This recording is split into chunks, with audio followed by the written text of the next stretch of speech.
नाजरीन अस्सलाम वालेकुम। इनसाइड न्यूज़ के नए प्रोग्राम के साथ मैं हूं इब्राहिम राजा और आज हम बात करेंगे कि शहबाज शरीफ की गिरफ्तारी का मामला क्या है, 85 मिनट तक क्या कुछ होता रहा, इस पूरी सूरत हाल के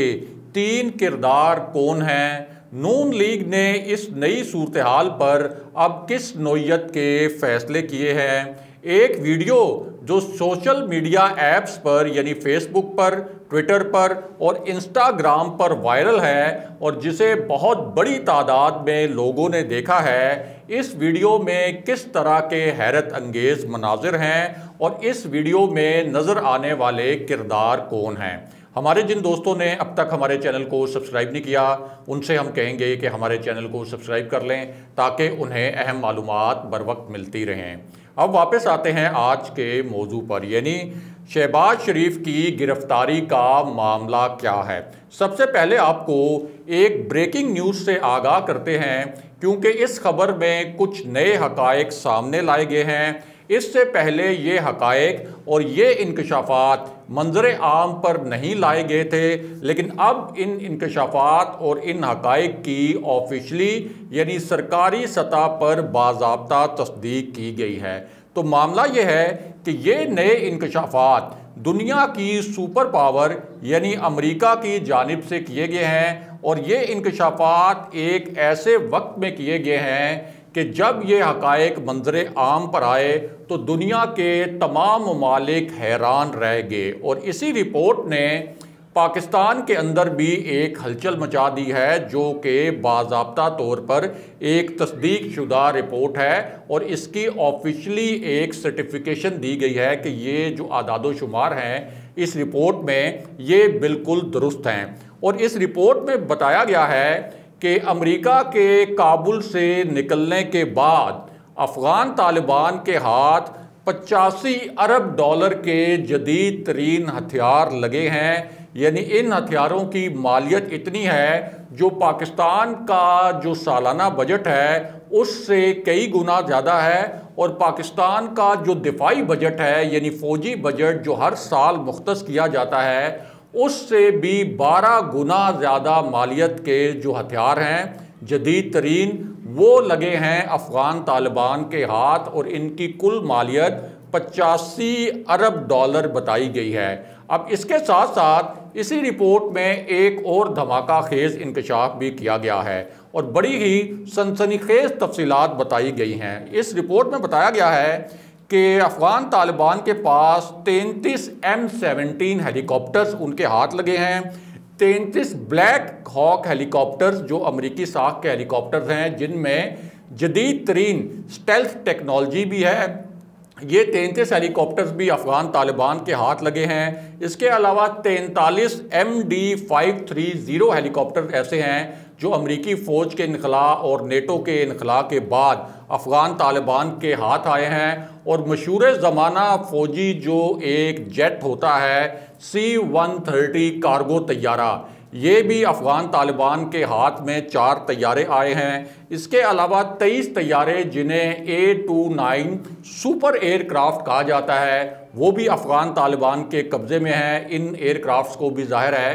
कि जितनी जल्दी में ये इनखला हुआ है तो ये इनको ले जाना साथ मुमकिन नहीं था। 28 जो हैं वो सेस्ना एयरक्राफ्ट्स वो भी अफ़गान तालिबान के कब्ज़े में हैं और इसी तरह 10 सेस्ना स्ट्राइक एयरक्राफ्ट्स यानी तैयारे जो जंगी तैयारे हैं वो भी अफ़गान तालिबान के कब्ज़े में आ चुके हैं अमेरिका के अफ़गानिस्तान से इनखला और नेटो अफवाज के इनखला के बाद। और इस असले और इन तैयारों और इन हेलीकॉप्टर्स के मुतल्लिक ये बताया गया है कि ये जो सारा दिफाई साजो सामान है ये काबुल, मज़ार शरीफ, कंधार, हरात और लश्करगाह में जो कायम असलहा खाना है और जो असलहे के डिपोज़ हैं वहाँ पर ये सारे मौजूद हैं। और इसी तरह ये जो ब्लैक हॉक हेलीकॉप्टर्स हैं ये मुख्तलिफ एयर बेसेस और मुख्तलिफ हवाई अड्डों पर मौजूद हैं। और इसी रिपोर्ट में एक और इंकशाफ भी किया गया है और वो इंकशाफ ये है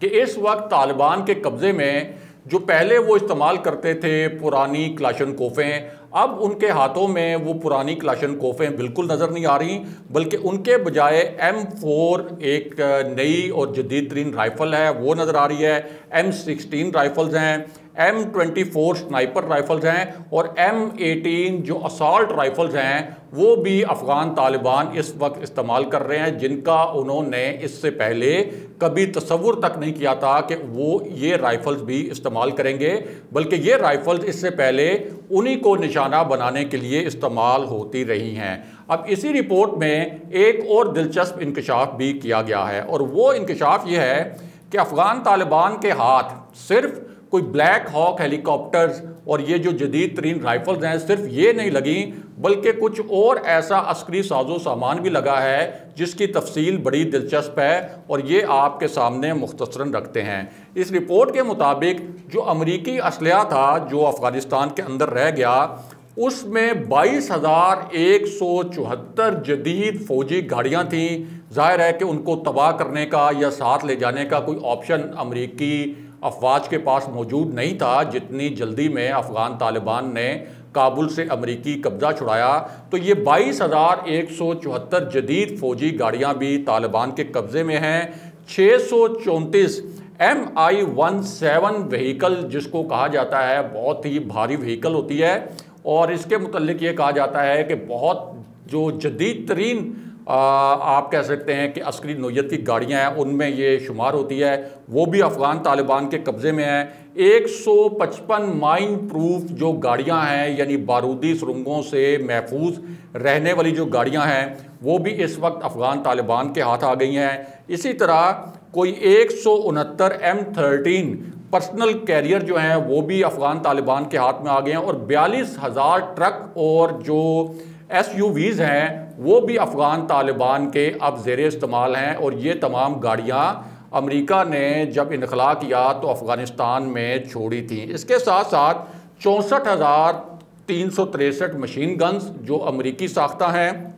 1,62,043 रेडियो सेट्स, और ये रेडियो सेट्स कोई आम रेडियो सेट्स नहीं हैं बल्कि बड़े जदीद रेडियो सेट्स हैं जो फ्रीक्वेंसी को कैच करते हैं, मुख्तलिफ सिग्नल्स को कैच करते हैं, इंटेलिजेंस इंफॉर्मेशन गैदरिंग के लिए भी इस्तेमाल होते हैं। तो ये 1,62,043 रेडियो सेट्स भी अफ़गान तालिबान के हाथ लगे हैं। 3,58,000 के करीब जो असॉल्ट राइफ़ल्स हैं वो भी इनके हाथ लगे हैं। 1,26,000 से ज़ायद पिस्टल्स, और पिस्टल्स भी ये कोई आम पिस्टल्स जैसे आम लोग इस्तेमाल करते हैं उस तरह के पिस्टल्स नहीं हैं, फ़ौजी नौयत के जो पिस्टल्स हैं वो भी अफ़गान तालिबान के हाथ आ गए हैं। और 176 तोपें भी जो कि वहाँ पर अफ़गान फोर्सेस की और अमरीकी अफवाज की थी वो भी इस वक्त अफ़गान तालिबान के ज़ेरे इस्तेमाल हैं। यहाँ सबसे हैरान कुन और दिलचस्प बात यह है कि तालिबान के हाथ अब वो अमरीकी फ़ौजी गाड़ियाँ भी लगी हैं जिनके अंदर ऐसे हसास किस्म के आलात नस्ब थे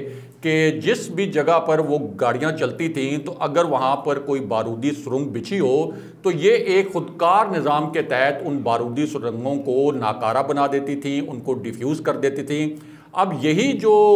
गाड़ियाँ थीं ये इसलिए इस्तेमाल होती थीं कि अगर तालिबान ने कहीं बारूदी सुरंगें बिछाई हों तो उन बारूदी सुरंगों से अमरीकी फ़ौजी बच सकें, वो इन गाड़ियों को इस्तेमाल करते थे। लेकिन अब हुआ यह है कि वक्त ने ऐसा पलटा खाया है और वक्त इस तरह से तब्दील हुआ है कि ये तमाम गाड़ियाँ भी इस वक्त अफ़गान तालिबान के कब्ज़े में हैं, वो इनको इस्तेमाल कर रहे हैं। और अब जो एक पहले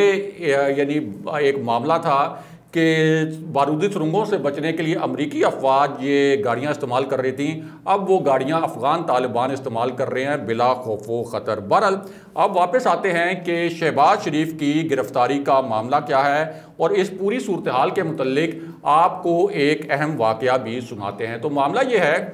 कि 6-7 अहम शख्सियात का एक इजलास हुआ। ये एक बड़ी हाई प्रोफाइल मीटिंग थी और इस इजलास में कुछ प्रेजेंटेशन दी गई और कुछ बहुत अहम नौयत की ब्रीफिंग्स भी दी गई। और ये जो इजलास था ये असल में हुआ उस वक्त जब पीडीएम का कराची में जलसा होना था, उससे चंद दिन पहले, और पीडीएम की जो सरबराही मीटिंग होनी थी कराची में, उस मीटिंग से चंद दिन पहले ये एक हाई प्रोफाइल मीटिंग हुई। अब जो पीडीएम का सरबराही इजलास था और उसके बाद पीडीएम का कराची में जलसा था, तो उसके अंदर जो एक शिकस्त खुर्दा, टूटी फूटी, थकी हारी एक पीडीएम है, उसके अंदर जान डालने की एक नाकाम कोशिश की गई। और पीडीएम के इस जलसे का असल जो मकसद था, वो मकसद भी ये था कि किसी तरह से दोबारा एक दबाव का माहौल बनाने की कोशिश की जाए, और इस दबाव के माहौल की वजह से किसी तरीके से शहबाज शरीफ की गिरफ्तारी टल जाए, क्योंकि शहबाज शरीफ के पास भी ये इतलात थी कि जिस तरह के संगीन करप्शन के केसेस उन पर हैं और जिस तरह के उन केसेस के ऊपर शवाहिद मौजूद हैं, तो शहबाज शरीफ की गिरफ्तारी कोई ज़्यादा अरसे तक टल नहीं सकती। अब इसी पूरी सूरत हाल में शहबाज शरीफ जो कोई एहतजाजी तहरीक चलाने के हक़ में नहीं थे, और इससे पहले ये कह रहे थे अपने मुस्लिम लीग नून के मशावरती इजलास में कि इस वक्त एहतजाजी तहरीक चलाने से कोई फ़ायदा नहीं होगा, उन्होंने रजामंदी ज़ाहिर की पीडीएम कराची का जो सरबराही इजलास है उसमें शिरकत के लिए, फिर पीडीएम के कराची में जो जलसा था उसमें शिरकत के लिए, और फिर वहाँ एक दबाव बनाने के लिए ही ये ऐलान किया गया कि पीडीएम इस्लामाबाद की जानिब एक लॉन्ग मार्च करेगी। वो लॉन्ग मार्च की कोशिश भी हम देखेंगे कि कोई एक ढीली ढाली सी कोशिश होगी, लेकिन बहरहाल एक दबाव बनाने की कोशिश ज़रूर की गई है। अब इसी पूरी सूरत हाल में जो इजलास हुआ, बड़ी हाई प्रोफाइल मीटिंग हुई जिसका हमने आपसे जिक्र किया था, उसका अहवाल मुख्तसरन आपके सामने रखते हैं। तो ये जो इजलास था, इसमें असल में शहबाज शरीफ के ख़िलाफ़ जो केसेस हैं, जो नैब के केसेस हैं, उसके बाद जो एफआईए ने उनको इन्वेस्टिगेट किया, उन केसेस के मुतल्लिक कुछ ब्रीफिंग दी गई, कुछ प्रेजेंटेशन दी गई, और ये बताया गया कि शहबाज शरीफ के ऊपर और उनके अहले खाना के ऊपर कोई 25 अरब रुपए की मनी लॉन्ड्रिंग के इल्ज़ामात हैं। एफआईए ने जब उनसे सवालात पूछे थे तो उन्होंने इसके मुतल्लिक, यानी इस मनी लॉन्ड्रिंग के मुतल्लिक किसी एक सवाल का भी संजीदा जवाब नहीं दिया, और यहाँ तक के एक सवाल के जवाब में उन्होंने यहाँ तक कह दिया कि इस वक्त मसला फ़लस्तीन बहुत अहम है, मेरी सारी तवज्जो मसला फ़लस्तीन पर है, आपके सवालात मेरी तवज्जो मसला फ़लस्तीन से हटा रहे हैं। और इस हवाले से एक बाकायदा रिपोर्ट एफआईए ने अदालत में भी सबमिट की थी, अदालत में जमा कराई थी कि इस तरह के मुज़िका खेज़ जवाबात शहबाज शरीफ ने, जब एफआईए ने उनको इंटेरोगेट किया और उनको इन्वेस्टिगेट किया, तो उन्होंने इस तरह के जवाबात दिए। अब ये जो इजलास था जिसमें शहजाद अकबर भी शरीक थे, और शहजाद अकबर ने ही बुनियादी तौर पर ये सारी ब्रीफिंग दी थी, तो उसमें जो प्रेजेंटेशन पेश की गई उसमें ये बताया गया कि शहबाज शरीफ के ख़िलाफ़ नाकाबिले तरदीद शवाहिद मौजूद हैं मनी लॉन्ड्रिंग के हवाले से भी। इसी तरह नैब रावलपिंडी ने भी जो हालिया दिनों में बुलाया था शहबाज शरीफ को, लेकिन शहबाज शरीफ पेश नहीं हुए थे, जो एक मेट्रो स्कैंडल था, मेट्रो करप्शन स्कैंडल, उसमें भी वो पेश नहीं हुए थे, और उन्होंने अताउल्लाह तारड़ के ज़रिए ये कहा था कि मुझे एक सवालनामा भेज दिया जाए। तो इसी ब्रीफिंग में बताया गया कि नैब के पास भी और एफआईए के पास भी नाकाबिले तरदीद ठोस शवाहिद मौजूद हैं शहबाज शरीफ की करप्शन के, और उनकी जो गिरफ्तारी के इम्कानात हैं वो बहुत ज़्यादा हैं। और इसी इजलास में शहजाद अकबर को ये हदायत भी दी गई कि शहबाज शरीफ के जो केसेस हैं वो मंतकी अंजाम तक पहुँचते हुए नज़र आने चाहिए। ये नहीं होना चाहिए कि जिस तरह से उनको पहले कोई मखसूस हालात में अदालतों से रिलीफ मिला, उस तरह का ये उनका जो रिलीफ है ये कोई प्रोलॉन्ग हो जाए और वो इसी तरह से इन करप्शन के केसेस से बचने की कोशिश करते रहें। जिसके बाद शहजाद अकबर ज़ाहिर है कि एफआईए को डील भी करते हैं, तो इन केसेस में तेज़ी लाने का फ़ैसला भी किया गया, और ये पैगाम भी दिया गया इसी ब्रीफिंग में कि शहबाज शरीफ बहुत जल्द जेल के सलाखों के पीछे होंगे। और इसी ब्रीफिंग के पस मंज़र में ही असल में फवाद चौधरी ने कैमरों के सामने, यानी किसी निजी महफिल में नहीं, किसी ज़राए से कोई खबर नहीं लीक की, बल्कि कैमरों के सामने, टीवी कैमरों के सामने उन्होंने ये कहा कि फवाद चौधरी ने, जो वज़ीर इत्तलात हैं, कि शहबाज शरीफ की गिरफ्तारी बहुत करीब है और वो गिरफ्तार होने वाले हैं। ये जो उनका स्टेटमेंट है इसका आप स्क्रीनशॉट जो है वो हमारी स्क्रीन पर भी देख सकते हैं। तो उन्होंने कहा कि शहबाज शरीफ के पास वक्त बहुत कम है, इस वक्त उन्हें जलसे जुलूसों के बजाय अपने वकला की खिदमात हासिल करनी चाहिए और उनसे मशावरत करनी चाहिए, क्योंकि उनके ख़िलाफ़ जो एविडेंसेस हैं वो ऐसे हैं कि शहबाज शरीफ अब गिरफ्तारी से बच नहीं सकते, और जो हुकूमती ज़राए हैं वो भी ये दावा कर रहे हैं कि शहबाज शरीफ की गिरफ्तारी बहुत करीब है। अगले प्रोग्राम तक के लिए खुदा हाफिज़।